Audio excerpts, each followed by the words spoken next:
नमस्कार। आप देख रहे हैं यूथ 24 बिहार। विशेषांक में आज हम बात करेंगे एक ऐसे मुद्दे की जो हर घर को प्रभावित कर रहा है, खासकर मध्यम वर्गीय परिवार को। और वह मुद्दा है स्कूलों में बढ़ती महंगाई। आज आप जो भी प्राइवेट स्कूल का बात करेंगे तो इतना महंगाई बढ़ रहा है कि जो मध्यम क्लास के जो बच्चे पढ़ रहे हैं स्कूल में, उनको काफ़ी दिक्कतों का सामना करना पड़ रहा है। प्राइवेट स्कूलों की मनमानी पर सरकार का कोई अंकुश नहीं है। कोई एक किताब को 300 में बेच रहा है तो कोई उसी किताब को 400 में बेच रहा है, तो कोई उसी किताब को 200 में बेच रहा है।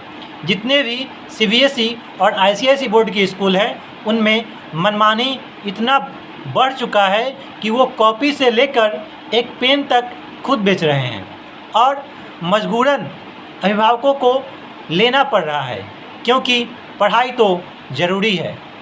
नहीं पढ़ेगा इंडिया तो कैसे बढ़ेगा इंडिया। ये नारा कहीं ना कहीं एक हर घर को छूता है, लेकिन अगर नहीं रहेगा पैसा तो क्या नहीं पढ़ेगा इंडिया। अगर आज की डेट में देखेंगे तो जितने भी प्राइवेट संस्थान हैं, स्कूल हैं, वो सभी बच्चों से कहीं ना कहीं पेन, पेंसिल या कॉपी, स्कूल ड्रेस सभी के नाम पर एक लूट मचा रखे हैं। सरकार का उस पर कोई टैक्स नहीं होता है, इस कारण सरकार का उस पर कोई अंकुश नहीं है। किसी स्कूल का फ़ी 1000 है तो किसी का स्कूल का फ़ी 2000 है।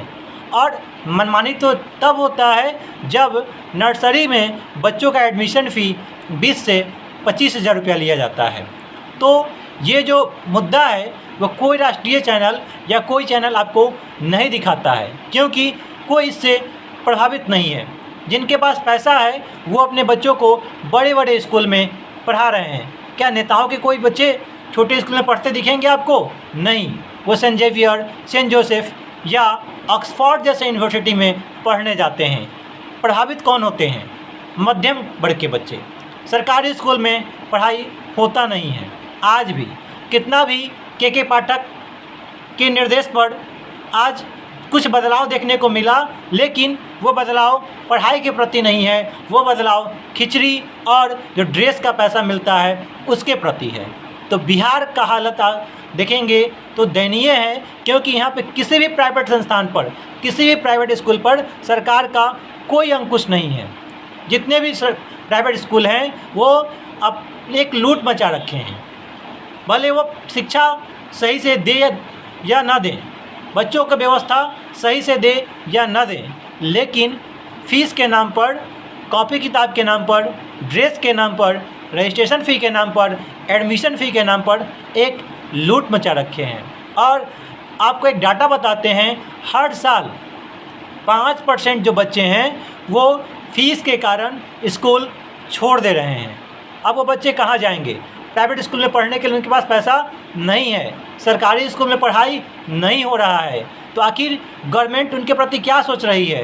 कुछ नहीं सोच रही है। तो भारत में और ख़ासकर बिहार में प्रति वर्ष स्कूल छोड़ने वालों की संख्या धीरे धीरे बढ़ती जा रही है। और इसका कारण है सैलरी। कहीं ना कहीं अगर कोई प्राइवेट संस्थान में काम कर रहा है तो उसका एक रुका हुआ सैलरी आता है, लेकिन जो बच्चों का फ़ीस है, जो ट्यूशन का फ़ीस है, जो स्कूल का फ़ीस है, जो रजिस्ट्रेशन फ़ी है, वो तीव्र गति से, दोगुना गति से बढ़ रहा है। और यही बढ़ता हुआ फ़ीस बच्चों को पढ़ाई से वंचित कर रहा है। तो ये मुद्दा आप लोगों को सोचना पड़ेगा और सरकार को इस पर गंभीर रूप से विचार करना पड़ेगा, क्योंकि ऐसा ही रहा तो कैसे पढ़ेंगे बच्चे, खासकर मध्यम वर्गीय के। मध्यम वर्गीय से वोट मिलता है, लेकिन ये जो शिक्षा का एक मुद्दा है, सरकार क्यों नहीं अंकुश लगाती है? क्योंकि हम लोग सरकार से अपील नहीं करते हैं। तो आप सभी अभिभावकों से अनुरोध है कि अधिक से अधिक कमेंट करें और ये जो मुद्दा है उसको अब एक राष्ट्रीय स्तर पर उठाएं कि स्कूल के लिए एक नियम होना चाहिए। जिस तरह से सरकारी स्कूल का किताब, 1 साल का किताब दूसरे साल भी चलता है। और कोई बच्चा 1 में पढ़ रहा है, 2 में पढ़ रहा है, 3 में पढ़ रहा है, तो फिर अगले साल भी वही किताब चलता है। लेकिन CBSE और ICSE के जो स्कूल होते हैं प्रतिवर्ष किताब को बदल देते हैं। क्यों बदलते हैं? क्योंकि उनको पब्लिकेशन से पैसा मिलता है। तो बच्चों को खरीदना मजबूरी है, क्योंकि खरीदेंगे तभी पढ़ेंगे, लेकिन स्कूल को बेचना मजबूरी नहीं है। स्कूल को सिर्फ बेचना इस कारण है कि उनको हर साल नए नए पब्लिकेशन चलाएंगे, तभी उनको किताब वाले से मुनाफा मिलेगा, तो एक तरफ बच्चों से मुनाफा कमाएंगे। धन्यवाद। आप देख रहे हैं यूथ 24 बिहार।